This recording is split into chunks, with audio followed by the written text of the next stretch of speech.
أعوذ بالله من الشيطان الرجيم بسم الله الرحمن الرحيم. அஸ்ஸலாமு அலைக்கும் வரஹ்மத்துல்லாஹி வபரகாத்துஹு.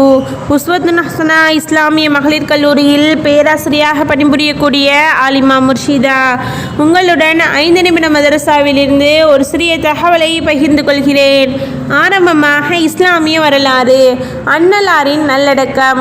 அன்னலாரின் உயிர் பிரிந்த பிறகு அபூபக்கர் ரலியல்லாஹு அன்ஹு அவர்களை மக்கள் தங்களின் பிரதிநிதியாக தேர்ந்தெடுத்து அன்னலாரை நல்லடக்கம் செய்வதில் கவனம் செலுத்தினார்கள். அலி ரலியல்லாஹு அன்ஹு, அப்பாஸ் ரலியல்லாஹு அன்ஹு ஆகிய இருவரும் அன்னலாரை குளிப்பாட்டி அன்னை ஆயிஷா ரலியல்லாஹு அன்ஹா அவர்களின் அறையில் புனித உடலை வைத்தார்கள். பிறகு மக்கள் அணியணியாக வந்து ஜனாசா தொழுகையை நிறைவேற்றினார்கள். முதலில் அன்னலாரின் குடும்பத்தினரான பனு ஹாஷிம், பிறகு முஹாஜிர்களும் அன்சாரிகளும், பிறகு மற்றவர்களும் என்ற முறையில் தொழுதார்கள். ரபியுல் அவ்வல் மாதம் 13ஆம் நாள் செவ்வாய்க்கிழமை தனித்தனியாக ஜனாசா தொழுகை தொழப்பட்டது. அடக்கம் செய்வது பற்றி ஆலோசனை நடந்தது. அப்போது அபூபக்கர் சித்திக் ரலியல்லாஹு அன்ஹு அவர்கள் நபிமார்கள் எங்கு மரணமடைகிறார்களோ அந்த இடத்திலேயே அடக்கம் செய்யப்பட வேண்டுமென அன்னலார் கூறியிருந்த கருத்தை அனைவர் முன்னிலையிலும் நினைவுபடுத்தினார்கள். இதை கேட்ட சஹாபாக்கள் கருத்தொருமித்து புனித உடல் வைக்கப்பட்டிருந்த அறையிலேயே கபரை தோண்டினர். புதன்கிழமை இரவு அன்னலாரின் நல்லடக்கம் நடைபெற்றது.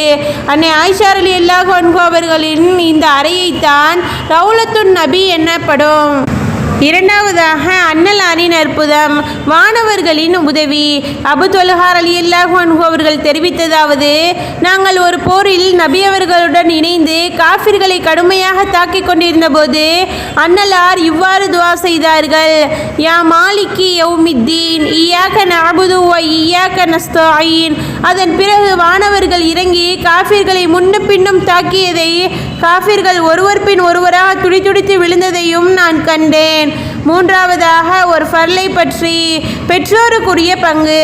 அல்லாஹ் தஆலா கூறுகிறான், இறந்தவருக்கு குழந்தைகள் இருக்குமானால் அவர் விட்டு சென்றதில் 6இல் ஒரு பாகம் பெற்றோர் ஒவ்வொருவருக்கும் உண்டு. விளக்கம்: இறந்து போன ஒருவருக்கு குழந்தைகளும் பெற்றோரும் இருந்தால் இறந்து போனவரின் சொத்தில் இறந்தவரின் பெற்றோரின் தாய் தந்தை ஒவ்வொருவருக்கும் தனித்தனியாக 6இல் ஒரு பங்கு தர வேண்டியது ஃபர்லாகும். நான்காவதாக ஒரு சுன்னத்தை பற்றி. இறை அன்புக்கான துவா. நபி அவர்கள் தமது துவாக்களில் கண்டிப்பாக இதை வேண்டுவார்கள்: அல்லாஹும்ம அர்சுக்னி ஹுப்பக வ ஹுப்ப மை யன்ஃபஉனி ஹுப்பஹு இன்தக. அல்லாஹும்ம மா ரஸக்தனி மிம்மா உஹிப்பு ஃபஜஅல்ஹு குவ்வத்தல் லி ஃபீமா துஹிப்பு. அல்லாஹும்ம வ மா ஸவைது அன்னி மிம்மா உஹிப்பு ஃபஜஅல்ஹு ஃபராகல் லி ஃபீமா துஹிப்பு. பொருள்: யா அல்லாஹ், எனக்கு உனது அன்பையும் மேலும் யாருடைய அன்பால் எனக்கு பயன் விளையும் என நீ விரும்புகிறாயோ அத்தகையோரின் அன்பையும் எனக்கு வழங்குவாயாக. யா அல்லாஹ், என் விருப்பத்திற்குரியது எல்லாம் நீ வழங்கினாயோ அவற்றில் உனக்கு பிடித்தமான காரியங்களில் எனக்கு சக்தி கொடுப்பாயாக. யா அல்லாஹ், நான் விரும்பியதில் எதை நீ எனக்கு வழங்கவில்லையோ அதற்கு பிரதியாக எனது ஓய்வு நேரங்களில் உனக்கு விருப்பமான வேலைகளில் ஈடுபட அருள் புரிவாயாக. ஆமீன். ஐந்தாவதாக ஒரு முக்கிய அமலின் சிறப்பு. துவா வீணாவதில்லை. நிச்சயமாக உங்கள் இறைவன் நாணமுடையவன், பெரும் கொடையாளன். ஒரு அடியான் கையேந்தி விட்டால் அதை வெறும் கையாக திருப்பி அனுப்புவதற்கு மிகவும் வெட்கப்படுகிறான் என நபி அவர்கள் கூறினார்கள். ஆறாவதாக ஒரு பாவத்தை பற்றி. பிறர் மீது பழி சுமத்துதல். அல்லாஹ் தஆலா கூறுகிறான், எவன் ஒரு தவறையோ அல்லது பாவத்தையோ செய்துவிட்டு அப்பால் அதனை ஒரு நிரபராதி மீது போட்டு விடுகின்றானோ அவன் நிச்சயமாக அவதூறையும் பகிரங்கமான பாவத்தையும் சுமந்து கொள்கிறான். ஏழாவதாக உலகத்தை பற்றி. மரணம் வரும் முன் செலவு செய்யுங்கள். அல்லாஹ் தஆலா கூறுகிறான், உங்களில் ஒருவருக்கு மரணம் வரும் முன்னரே நாம் உங்களுக்கு அளித்தவற்றிலிருந்து தர்மமாக செலவு செய்யுங்கள். அவ்வாறு செய்யாமல் மரணிக்கும் சமயம், என் இறைவனே, சிறிது காலம் வரை என்னை நீ பிற்படுத்தியிருக்க கூடாதா? நானும் தான தர்மம் செய்து நல்லவர்களில் ஒருவனாக ஆகிவிடுவேன் என்று கூறுவான். எட்டாவதாக மறுமையை பற்றி. மீகாயில் அலைஹிஸ்ஸலாம் அவர்களின் நிலை.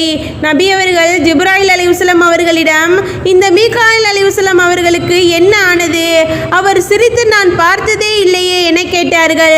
அதற்கு ஜிப்ராயில் அலைஹிஸ்ஸலாம் அவர்கள், நரகம் படைக்கப்பட்டதிலிருந்தே அவர் சிரிப்பதில்லை என பதிலளித்தார்கள். 9வதாக நபி வழி மருத்துவம். சாப்பிட்ட பிறகு விரல் சூப்புவதன் பயன். நபி அவர்கள் சாப்பிட்ட பிறகு தமது 3 விரல்களையும் சூப்புவார்கள். விளக்கம்: உணவு உண்ட பின் விரல்களை சூப்புவதால் உணவு எளிதில் ஜீரணிக்கிறது என அல்லாமா இப்னு கையிம் ரஹ்மத்துல்லாஹி அலைஹி அவர்கள் குறிப்பிட்டுள்ளார்கள். 10வதாக அன்னலாரின் அறிவுரை. நோயாளியை நலம் விசாரியுங்கள், ஜனாசாவுக்கு பின்னே செல்லுங்கள், இது உங்களுக்கு மறுமையை நினைவூட்டும் என நபி அவர்கள் கூறினார்கள். அல்ஹம்துலில்லாஹ். அஸ்ஸலாமு அலைக்கும் வரஹ்மத்துல்லாஹி வபரகாத்துஹு.